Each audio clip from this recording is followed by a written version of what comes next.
Bueno, hola a todos y todas, todes de Historia Social General. Una buena noticia. Si llegamos hasta acá es porque ya casi terminamos, así que nos queda muy poquito por recorrer este año tan complejo. Lo que nosotros vamos a ver hoy es casi la última parte de nuestro programa relacionado con lo que vieron hace 15 días con la profe Flavia y con la profe Luz. Ustedes habían trabajado lo que era Primera Guerra Mundial, lo que fue la década del 20, la del 10, perdón, en el mundo y la Revolución Rusa. Los temas que en estas 2 semanas se van a trabajar son prácticamente los últimos que se ven en Historia Social General, que es la crisis grande mundial de 1929, el crack de la bolsa de Wall Street, de la bolsa de valores, que si bien sucede en Estados Unidos, tiene repercusiones en el resto del mundo por el tipo de vínculos económicos que establece esta potencia imperialista a partir de 1929. Lo que es la década del 30 en Europa y la consolidación de lo que nosotros vamos a conocer como, o vamos a nombrar como regímenes totalitarios o el fascismo, y cómo esto desemboca en el segundo gran conflicto bélico del siglo XX, de la primera mitad del siglo XX, que es la Segunda Guerra Mundial. Lo que hoy vamos a ver en realidad es más bien un acompañamiento para el abordaje del texto. El texto, por supuesto, sigue siendo el mismo, el de Susana Bianchi, y arrancan las páginas que van a acompañar todo esto, comienzan en la página 211 con la expansión económica de la década de 1920 en los Estados Unidos, relacionado a que Estados Unidos sale triunfadora como potencia triunfante de la Primera Guerra Mundial. Recuerden que en 1917, cuando Rusia se retira por la guerra civil que desemboca en la Revolución Rusa, participa, interviene recién ahí los Estados Unidos. Los Estados Unidos hasta ese momento no solo vendía armas y municiones a los países beligerantes europeos, tanto de un bando como del otro, sino que en ese momento no participaba y prestaba dinero para que continúe el conflicto. En 1917 interviene por primera vez y en 1918 queda al lado de las potencias triunfadoras junto con Gran Bretaña y con Francia.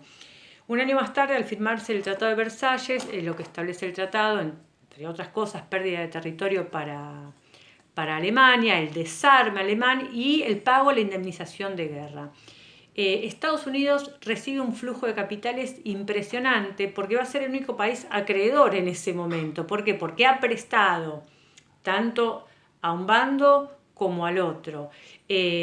Ha participado en la guerra, por lo tanto, y ha ganado, y le corresponde la indemnización de la guerra, y ha vendido armamento. Entonces, todo el flujo de capitales llega a los Estados Unidos y no ha tenido pérdidas materiales, sí humanas, pero no materiales, porque la guerra no se desenvolvió, no se desarrolló en su propio territorio.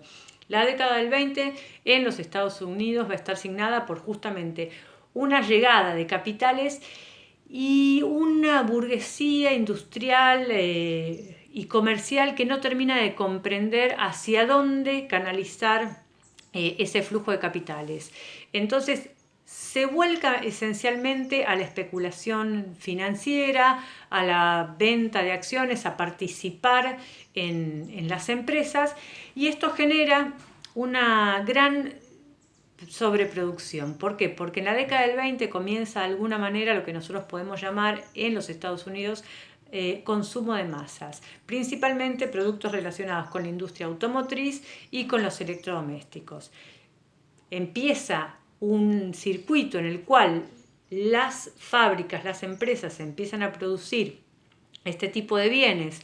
¿Por qué? Porque hay un sector, si se quiere, trabajador vinculado a la industria que empieza a tener una mejor capacidad adquisitiva y por lo tanto empieza a gastar en productos que antes no hubiese necesitado, y esto acompañado también con la propaganda, que la propaganda lo que hace justamente es generar una necesidad donde quizás no había. Entonces, todo eso hace que esta gran burbuja de especulación termine de estallar en 1929.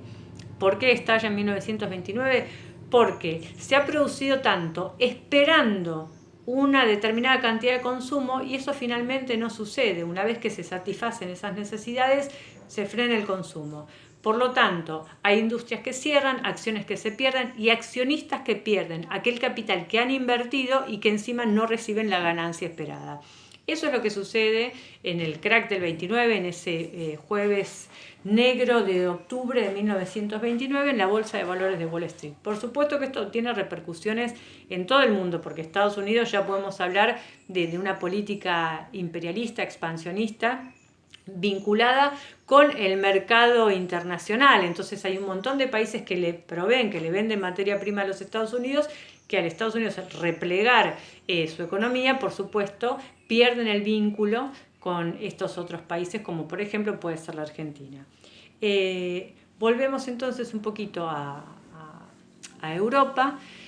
Durante la década del 20 y del 30 se van a desarrollar principalmente en Alemania y en Italia un tipo de partido de acción política vinculada justamente a la deshonra que ellos consideran que los ha asumido el Tratado de Versalles, y se dan estos partidos, estos movimientos de masas vinculados con la clase trabajadora, que lo que hacen es exaltar fuertemente la cuestión nacionalista, vinculado a explicaciones de tipo biologicistas en términos de raza, ¿no? Que esto lo conocerán muy bien porque, digamos, ya estamos hablando de una historia reciente que de una forma o de otra seguramente todos y todas conocemos. Durante la década del 20 se consolidan estos partidos de masas. En la década del 30 se consolidan como regímenes porque llegan al gobierno, principalmente en Italia y en Alemania, pero también va a suceder en Portugal, va a suceder a fines de la década del 30 en España, con el franquismo justamente, y en Portugal con la dictadura de Salazar. Y lo que tienen los regímenes totalitarios es justamente abarcar la totalidad de la vida de las personas, de esas sociedades, desde la educación hasta el trabajo, pasando por la información, y se instala un sistema de partido único en ambos casos, con un líder carismático con determinadas características que van a ser Hitler y Mussolini en cada uno de estos casos. Lo interesante de este encuentro y del texto de Susana Bianchi es justamente ver cómo a partir de esa exaltación nacionalista termina derivando en aquel conflicto que también es un parteaguas en el siglo XX, que es la Segunda Guerra Mundial, que nuevamente va a enfrentar a los países aliados contra aquellos que van a integrar el eje es justamente aquellos que vinculan a Italia con Alemania, que es el eje Roma-Berlín. El resultado, bueno, pierde nuevamente Alemania, pero en el medio tuvimos que pasar por la terrible experiencia del Holocausto, 6 millones de judíos asesinados por su condición de judíos, más 60 millones de muertos en todo el conflicto. Bueno, los dejo con el texto, ampliaremos un poquito más en la clase que viene sobre Segunda Guerra Mundial.